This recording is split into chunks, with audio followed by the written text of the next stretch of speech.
Hey everyone, it's me Lord DRS. இன்னைக்கு நம்ம எதை பத்தி பார்க்க போனா GDN மூவி படத்தோட ரிவ்யூ கிடையாது. அதுக்கு பதில் ஜிடி நாயுடுனா யாரு, அவர் என்னென்ன பண்ணாரு, ஏன் அவரை ஆல்வா எடிசன் ஆஃப் இந்தியான்னு ஏன் சொல்றாங்க, அது எல்லாமே இந்த வீடியோல பார்க்கலாம்.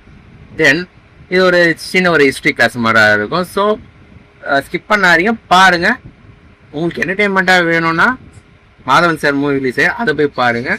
தியேட்டிக்கலாக வேணும்னா ஒரு எபிசோட் ஒரு நல்ல ஒரு இதுவாக இருக்கணும்னா நம்ம வீடியோ பாருங்க. அவங்க வீடியோக்குள்ள போகலாம். ஜிடி நாயுடு ஒரு விவசாய குடும்பத்தில் பிறந்த வர்றாங்க. ஜிடி நாயுடு கரெக்டாக 1893 மார்ச் 23 இவர் பிறக்கிறாரு. எங்கன்னா நம்ம கோயம்புத்தூர்ல தாங்க. நம்ம கோயம்புத்தூர் மக்கள் தாங்க இவரும். இவர் வந்து பார்த்தா ரொம்ப படிப்பாளிலாம் கிடையாது. வெறும் 4th ஸ்டாண்டர்ட் வராமல் பச்சியாரு. கேட்டால் எனக்கு ஸ்கூல் போகலாம் பிடிக்கல, இந்த சிஸ்டம் எனக்கு பிடிக்கல.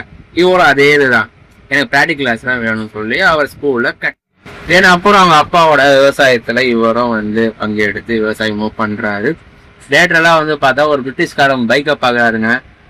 அந்த பைக்கை பார்த்தோன்னா அவர் ரொம்ப ஆசை ஆயிடுச்சு. ஐயோ எனக்கும் இந்த மாதிரி பைக் வேணும். இந்த பைக்கை பற்றி அவர் ரொம்ப ஆர்வம், காசுலாம் சேர்த்து வச்சு கரெக்டாக 20 வயசு அவர் பைக் வாங்குறாரு. இந்த பைக்கை வாங்கி அவர் பிரித்து மேய்றாரு. அங்கெல்லாம் அவர் ஈரையை கற்றுக்கிறாரு. எப்படி அந்த பைக்கை வந்து ஒரு நட்டாக தனித்தனியாக டிஸ்மேண்டில் பண்ணி திரும்பி வந்து அசம்பிள் பண்ணுறாரு.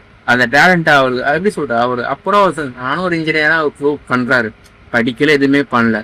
அந்த ஆர்வம் தான் அவரை வந்து அது பண்ண விட்டு சொல்லப்போனால் சூப்பர்ல. இந்த மாதிரி நம்மளும் சின்ன வயசுல வந்து பார்த்தா ரிமோட் கண்ட்ரோல் அதை எடுத்து தான் மோட்டர் வச்சு எல்லாமே பண்ணியிருக்கும். பட் இவரோட சாதனை வந்து ரொம்ப பெருசாயிடுச்சு. அப்புறம் அவருக்கு அவர் நம்பிக்கை, எனக்கு அப்போ இந்த டேலண்ட் இருக்கு, அப்போ நான் யூட்டிலைஸ் பண்ணுறது ஒன்றுன்னா தயாரிக்க ஆரம்பிச்சாரு. ஃபர்ஸ்ட் சொல்ல போனால் இந்தியனோட ஃபர்ஸ்ட் இந்த சேவிங் ரேசர் அவர் தான் வந்து ஃபர்ஸ்ட் மேனுஃபேக்சர் பண்ண. அது மட்டும் இல்லாமல் ஏகப்பட்ட சின்ன சின்ன மிஷின், விவசாயத்துக்கு சம்மந்தப்பட்ட ரேடியோ ஒன்றா அவர் இந்தியாவில் மேனுஃபேக்சர் பண்ணால். பட் பேட்டர்ன் வந்து இந்தியா அப்படின்னு காரணம் பட்ஜெட்.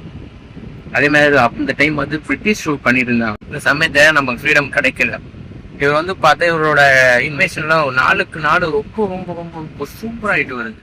ஆனால் இவர் டிஜிட்டல் கால்குலேட்டரு, ரேடியோ, அதே மாதிரி எலக்ட்ரிக் ரேசர், அது இல்லாமல் இன்னும் ஏகப்பட்ட விஷயத்த இவர் கண்டுபிடிச்சி, அப்புறம் எலக்ட்ரிக்கல் மோட்டர் இதுவும் அவராக கண்டுபிடிச்சாரு.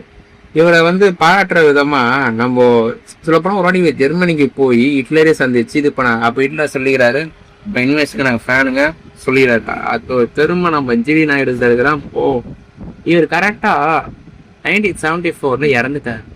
இவரோட இலக்கு ரொம்ப பெருசா இருந்தாலும் இவர் தான் அந்த விதையை கொட்டாரு.